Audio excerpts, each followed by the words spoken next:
உன்னை தொட மாயம் செய்ய கனவும்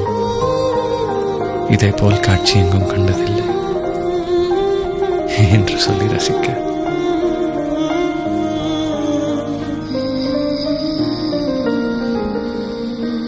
போராட்டம் என்று சொல்லேன் அர்த்தம் நானும் தெரிந்து கொள்ள போரின் வாளை போலே உந்தன் கண்கள்